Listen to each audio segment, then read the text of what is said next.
자, 공부를 여러분들이 열심히 하셨다 하더라도 계속 1년, 2년, 3년 불합격을 한다면은 그건 단순히 노력이나 시간의 문제가 아닙니다. 1년을 더 투자했는데도 결과가 없다면은, 그리고 오히려 점수가 우상향을 그리는 것이 아니라 왔다 갔다 변동이 심하다면은 스스로 질문을 던져야 됩니다. 왜 나는 떨어졌는가? 1년을 더 공부했고 분명히 시간을 투자했고 노력을 투자했는데도 불구하고 점수가 오르지 않는다? 그거는 운이 나빠서일까요? 아니면 시험이 너무 어려웠던 걸까요? 이런 분들 계신다면은 지금의 방식을 지속한다면 합격을 기대할 수 없다라는 신호일 수도 있습니다. 이런 상황에서 피드백 없이 공부를 계속 이어나간다면은 합격을 운에 맡기는 것과 다를 바가 없습니다. 많은 분들이 시간을 쏟고 앉아서 오랜 시간 공부를 하면은 언젠간 합격할 것이라고 생각을 하지만은 그거는 완전한 착각입니다. 열심히만 하면 된다? 아닙니다.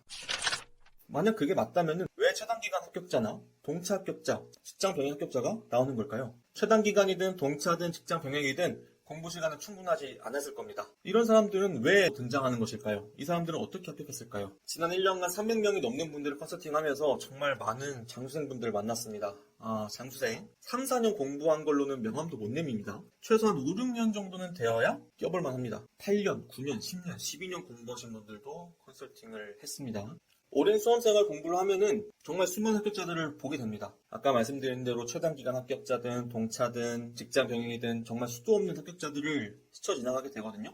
그러면서 내가 노력이 부족한가? 더 공부에 투자하게 됩니다. 하지만 그렇다고 해서 합격이 보장되는 것은 아니거든요. 아니면은 단순히 합격자들은 머리가 좋다라는 걸로 치부해버리기도 합니다. 이렇게 치부해버리면 마음은 편한데요. 왜냐면은 내가 불합격하고 저들이 합격하는 이유는 저들은 머리가 좋고 나는 머리가 안 좋기 때문에 그런 거야 라고 정당해버리면은 굳이 공부 방법을 바꾸거나 고민할 필요가 없게 되는 것이거든요. 하지만 머리가 좋다고 해서 꼭 합격이 보장되는 것도 아니고 머리가 좋지 않다고 해서 합격 못하는 것도 절대로 아닙니다. 수석이라고 해서 머리가 다 좋은 게 아니란 말이에요. 실제로 공부에서 중요한 것은 얼마나 정확하고 효율적인 방법으로 부족한 점을 채웠느냐입니다. 그래서 제가 이 영상에서 말씀드리고 싶은 거는 왜 나는 시간을 투자하고 노력을 투자해서 열심히 공부를 하고 있는데 왜 매년 점수가 그대로이거나 오히려 떨어지기도 하는 걸까? 이런 분들이 계신다면은 그 원인을 반드시 찾으셔야 됩니다. 원인은 반드시 있습니다. 같은 방식을 계속 반복하면서 다른 결과를 기대하는 것은 어리석은 것입니다. 변화 없이는 점수에도 변화가 없죠. 지금 내 점수가 합격권과 멀리 떨어져 있다면은 지금 내 공부 방식에는 분명한 문제가 있다는 것입니다. 머리의 문제도 아니고 노력의 문제도 아니고 방법의 문제가 있다는 것입니다. 이 상태로 더 나아가봤자 결과는 크게 바뀌지 않습니다. 그렇다면 어떻게 되느냐? 분석하셔야 됩니다. 왜 내가 지금까지 불합격했는지 철저히 분석하고 그 분석에 따라서 새로운 방법을 시도하셔야 됩니다. 근본적인 변화가 필요하다는 것이죠. 예를 들면은 왜 내가 투자한 시간이 결과로 이어지지 않을까? 강의를 많이 들어서일까? 강의에 의존해서일까?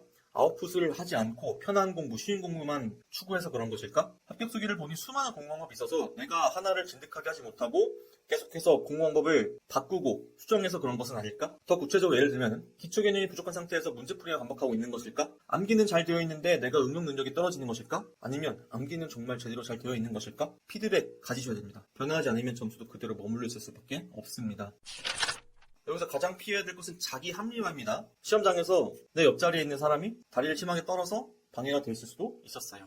근데 결국 압도적인 실력이 있었다면 그런 장애물들은 문제가 되지 않았을 거예요. 합격한 사람들은 컨디션이 나빠도 옆에 다리를 떠는 사람이 있어도 그리고 시험장에서 난동을 피우는 사람이 있어도 붙습니다. 즉 내 실력을 변수들을 모두 감안해도 합격권에 들어갈 수 있을 정도로 압도적으로 만들어야 됩니다. 그리고 지금 이 결과는 오로지 나의 문제구나. 내 잘못이구나라고 받아들이셔야 됩니다.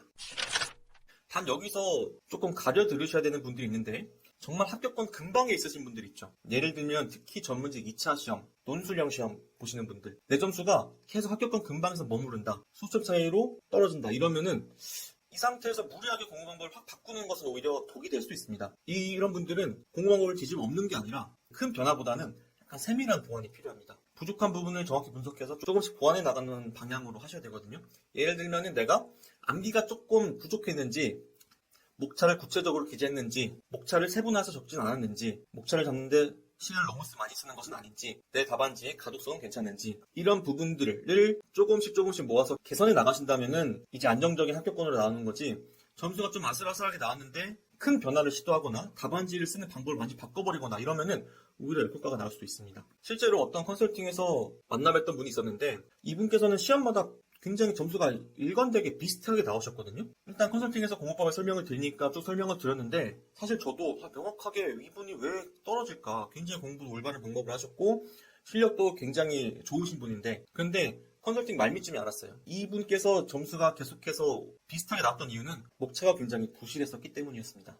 암기도 잘 돼 있고 쟁점도 잘 뽑아내는데 목차 자체가 다른 답안지에 비해서 너무나도 부실했고 목차가 좋은 점수를 받기 어려운 목차였다는 것을 컨설팅 말미에 알게 되었거든요. 자, 이런 작은 부분에서 문제가 발생할 수 있으니까 피드백을 통해서 철저히 점검해 주셔야 됩니다. 그리고 시험이 끝났다면은 특히나 내가 조금 수험 기간이 점점 길어진다 싶으면은 꼭 시험 끝난 날의 감정 그리고 느낀 점, 그리고 내가 반성해야 될 점들 이런 것들을 좀 기록을 하시는 걸 추천드립니다. 이 작업은 오래 걸리지 않거든요. 10분만 투자하시면 돼요. 10분 동안 기록하시고 그 이후로는 좀 쉬세요. 이 10분 동안 자신이 시험장에서 어떤 것을 느꼈고 무엇을 내가 수험 기간 내내 잘했고 부족했는지 돌아보는 시간들을 갖고 다음 시험을 준비한다면 굉장히 큰 도움이 되거든요. 저도 시험을 여러 번 치르면서 느꼈던 감정이나 실수를 기록해 두었고 이 덕분에 제가 다음 시험에서 조금씩 개선할 수 있었던 것입니다. 결국 피드백이 없이는 발전하기 어렵습니다. 발전이 없습니다. 그래서 내가 왜 실패했는지를 정확하게 알고 그 이유를 해결하는 과정을 반복해야만 학교에 가까워지는 것이지 공부 시간이 부족했고 노력이 부족했다는 결론으로 귀결된다면 계속해서 발전은